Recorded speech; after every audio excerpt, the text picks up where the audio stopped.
I know last time that we spoke, we were talking about Davey Grant. Wild turn of events. You're going to be fighting Miles Johns now. What's your thoughts on it? Man, it was kind of, you prepare for somebody for, I think we were on like week 10 or something like that. And then you get a text message and it switches everything up. So, uh, I think it kind of made for an exciting end to camp because I had a lot of work to do as far as like film study and strategy and, the work's always been put in as far as the physical side of things, but the the strategic side of things definitely had to move quick, and so it kind of made it exciting. But change of opponent, change of style, and so yeah, it's exciting. But I was a little disappointed because I was really looking forward to fighting Davey, and I like his style, I like him, Yeah. and so that's a little disappointing. But Miles Johns, I'm very familiar with. I had watched a lot of his fights even before the name came across. And so, I think, yeah, I'm excited. I'm still excited. I think I think I'm more geared, or at least mentally like geared toward a performance bonus now as opposed to a fight of the night bonus. Yeah. Was it kind of a quick switch, or did it take a few days for you to be like, all right, I'm fighting Miles Johns now? I started watching film right away, and Oh, looking that's good. for, looking for what Johns does well and what his deficits are and what we need to avoid, and trying to strategize with my coaches on a new game plan. So yeah, it was, it definitely was a little bit of a roller coaster emotionally, just like a switch of gears. But I'm just excited that they very quickly, when they came to me and said that Davey Grant was out, they already had another opponent, a name to give me and say, is this good? And so it wasn't like I didn't have to go days of like, I don't even know if I'm fighting, and kind of that part of that's happened in the past before too, where you're not even sure if you're going to be on a card and all that kind of stuff. So it was nice that they kind of had already done the legwork, and yeah, so it was just a flip of a switch, and here we are. We're going to have a little bit of a different interview style, Cody. So I've just given you some questions beforehand, maybe for you to have a think about. What is one scenario that has scared you most in your life? Yeah, I'm not a big fan of roller coasters.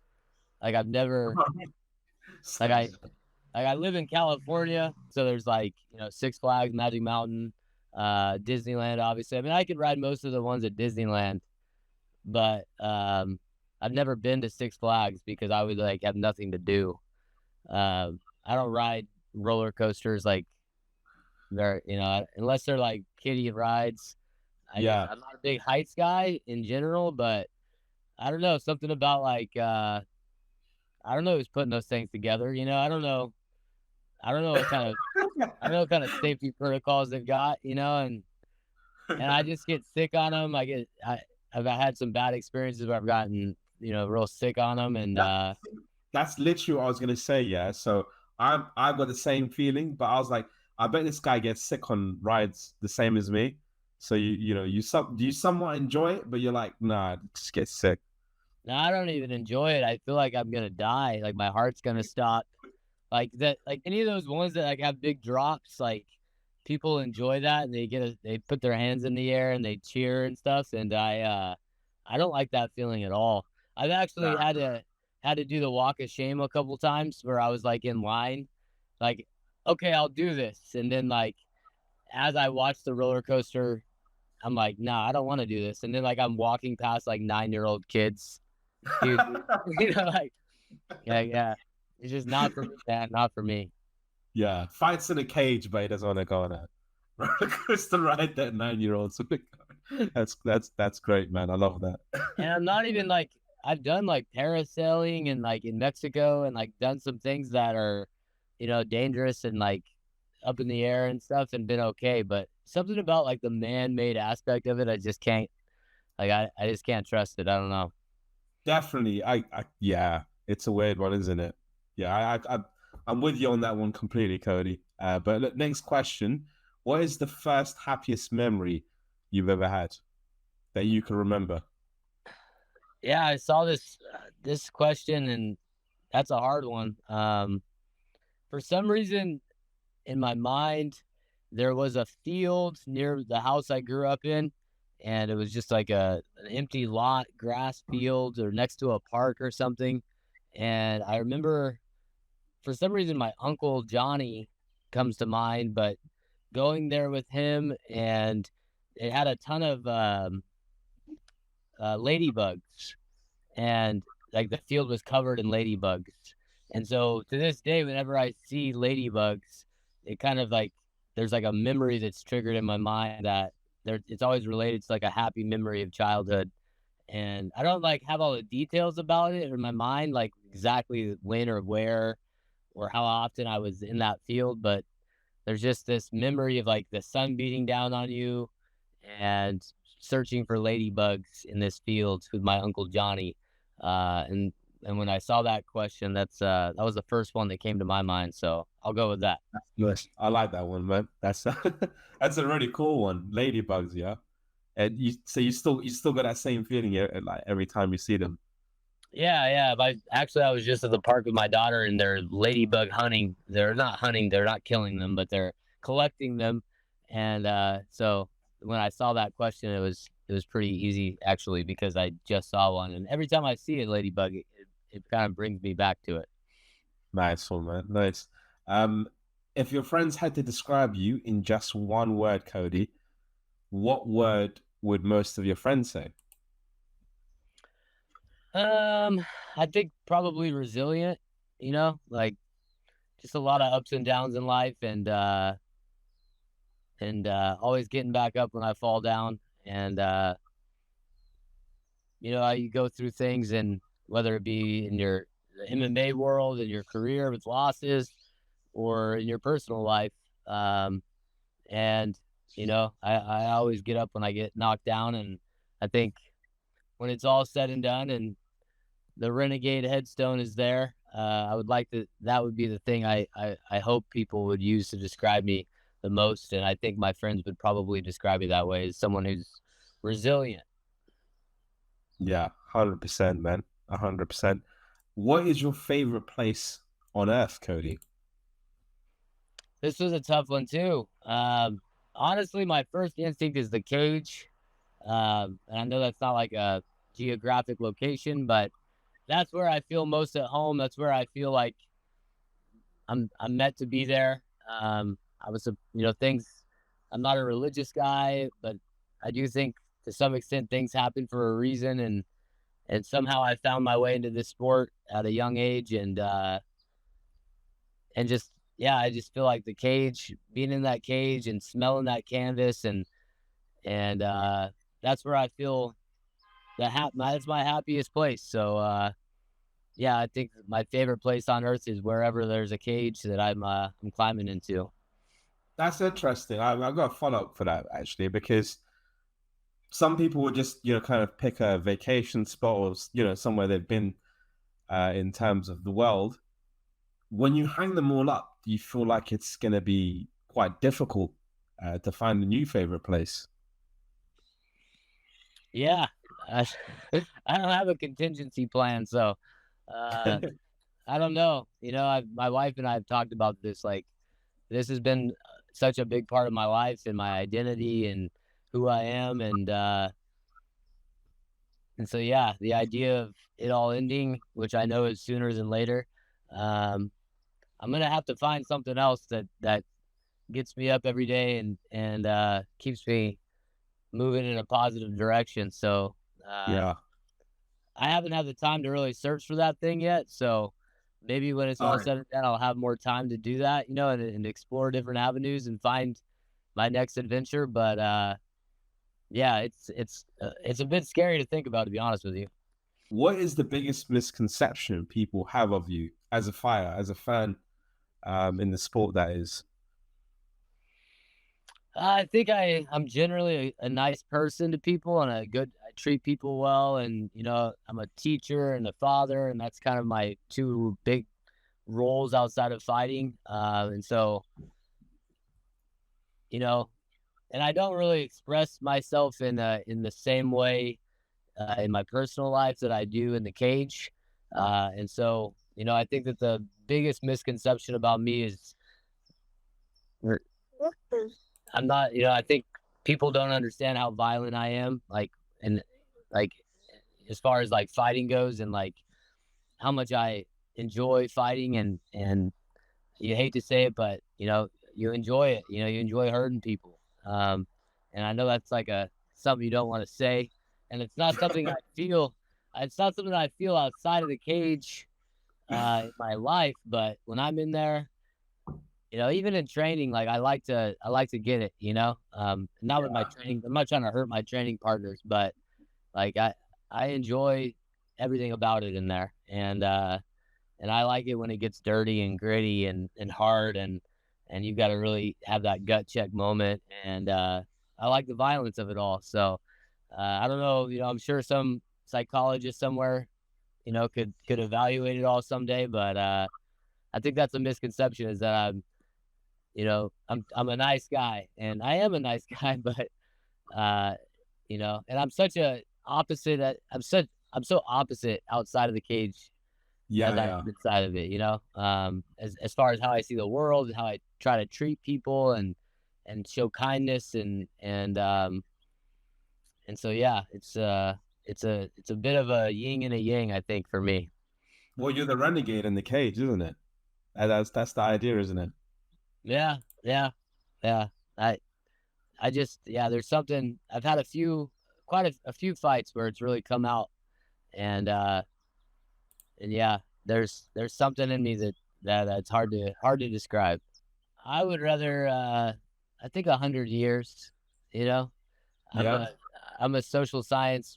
That's what I got my degree in, and I've always been fascinated with studying our species and how we do things and interact, and you know how our societies form and structure themselves. And I think it'd be pretty interesting to see what 100 years in the future, would look like. Oh man, that's gonna be scary. I think we're fucked, to be honest. Yeah, you grow up and you think like, oh, I'm gonna have kids someday, and like they're gonna live in. And I think when you have that kind of thought, you think they're gonna live in the world that you lived in, Yeah. and then now that we're here, we're in 2024.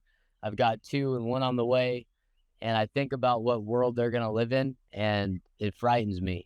And so yeah, it's a bit scary to think about, but I think we're gonna have a very different world in 100 years, and I won't be around, but yeah, I don't know. I think that'd be fun. It'd be interesting to see, to fast forward that much time, and see how things change.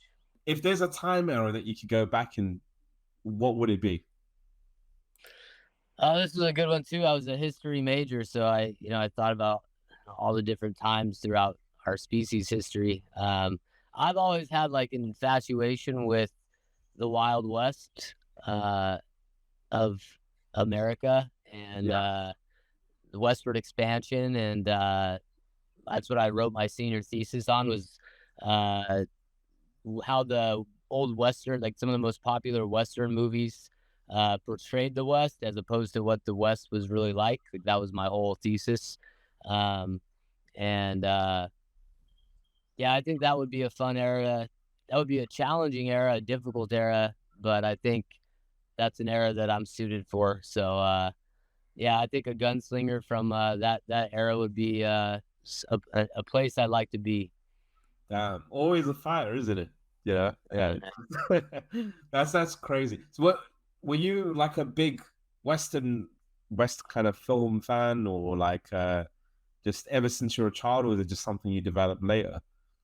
No, yeah, we watched a lot of westerns growing up, and then yeah, I've always just had a weird, not weird, that era and that kind of folklore of it all, uh, was always.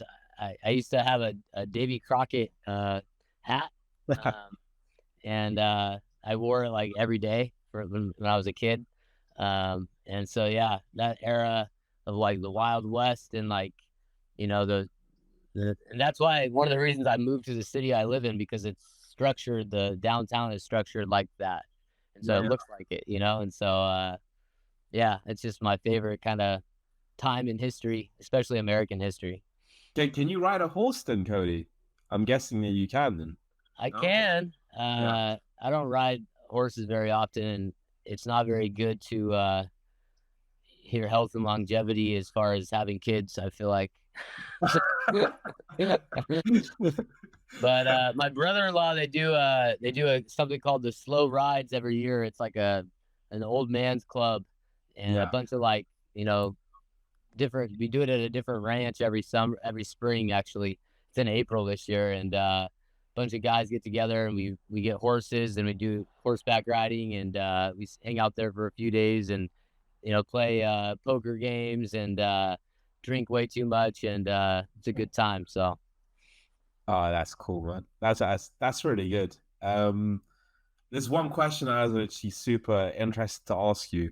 What is one question you hate from MMA media?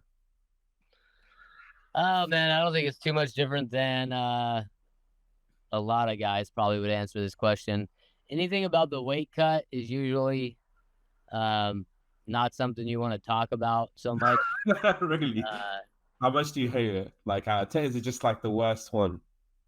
well, it's just like it's the same. I mean, there's like general questions like how's camp going? Like Yeah, yeah, yeah, yeah. they're Those kind are of the they're stuff not that ask bad, in the but beginning. yeah, they're not like bad, but they're just kind of like generic and like you've answered them a million times.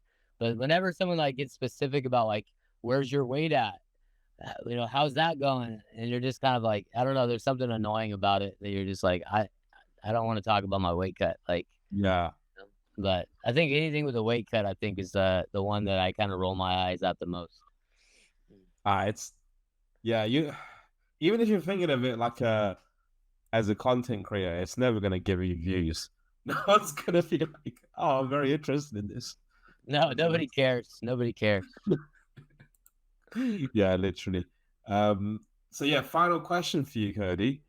You've got three wishes from a genie. What would you wish for? And you can't ask for more wishes, obviously. Yeah, this is a hard one too. And I'm sure if I spent tons of time thinking about it, my answers might change. But um, I'm gonna Frank, hey, I'm gonna do a generic one and go with peace and prosperity on Earth. Yes. You see, you know, I'm pretty heavily invested in American politics and hey, and but sometimes when you see what's going on in the world and you see what's going on in Gaza or different places and the suffering that's occurring in different places in the world, and you do feel like, man, our problems, we have them for sure, but they're pale in comparison, and I just feel bad for people. And so I would wish for peace on earth and prosperity for people. Uh, the inequality that exists today is pretty staggering, and so I think that would be my first wish. Um, I also think another one would be, I think, I think, and I hate to say this because I don't think I have a lot of like, I don't look at life in a sense that I have regret, like, or like I wish I would have done this differently, or I wish I would have done that differently. I don't really view life like that or think of it like that, but I do think maybe one of my wishes would be to go back to the start of my career in fighting and be able to do it again, knowing what I know now. Nope. Um, What would you do different? I just think, I mean, it's hard because on one hand, you're like, all of these experiences and these different things have made me who I am today, and I wouldn't change them because of that. But um, man, would it be nice? I can't lie and say it wouldn't be nice to go back to be an 18, 19-year-old kid getting in there for the first time Yeah. and know the things I know now. And, you know, um, yeah, I think there are some things I would definitely do differently. And so I think that would definitely be one of them. It would just be such an advantage, like, Definitely, and 100%. What? I got one The more knowledge wish. you think that you said. Huh? So the knowledge that you've got at your age now, in an 18-year-old body, you said. Yeah, I think that would be that's how you create a super fighter. And well, I mean, we saw it, right? We saw it with the TRT days, you know. Yeah. I mean, it was guys with all the knowledge and experience, and then they got a way to a way so they could go back in time and become 20 again, and then we saw the results. They were killing it. My Um, favorite fighter of all time is still TRT Vitor, man. He's one of my favorite. I remember. I'll never forget when he knocked out Luke Rockhold. Oh my god, man! It was a Violent. spinning back kick, was it? Right? Yeah. A spinning back kick, and he made Luke Rockhold look like he belonged. And again, at the time, yeah, Strikeforce was kind of looked down on as the Strikeforce fighters were good, but are they good enough to be in the UFC? And that was his first fight in the UFC, I think. Luke Rockhold's. But I Vitor remember knocked him I up, man. I remember when it happened, and I was in a room full of people watching the fights, probably at a get together, and everybody was like cheering and excited. And I remember just having this like I looked around and kind of observed the room, and I just remember thinking, does no one else see this? Like, does no one else see the problem with this? Like this is like complete chaos because there's no way Vitor Belfort should look like that today. And so yeah, that was we got to see it in action, but that would be a wish of mine. And then the third one, man, I don't know. What's a materialistic thing that I want? Um, a big house for my family. A motorhome to mob around in. I don't know, something like that. If I'm gonna get materialistic, I'll go with it. I'll go with a motorhome. I've been looking into motorhomes lately. I want to travel around with my kids and wife, and so yeah, I think a motorhome to do that, a nice one would be nice. Awesome. I love it. Cody, man, that was great time as always, man. Always enjoy chatting with you. And guys, make sure you check him out. He's going to be fighting Miles John on March the 23rd. So we'll have this interview pretty much soon. But look, Cody, last word always goes to you. Tell the folks where they can find you. Plug any sponsors that you'd like to plug. Go for it, man. It's your spotlight. Yeah, like you said, I'm fighting. I don't know if this interview comes out here in the next couple of days, but it's this Saturday. Coming out pretty much Monday. So yeah, soon. Pretty much soon.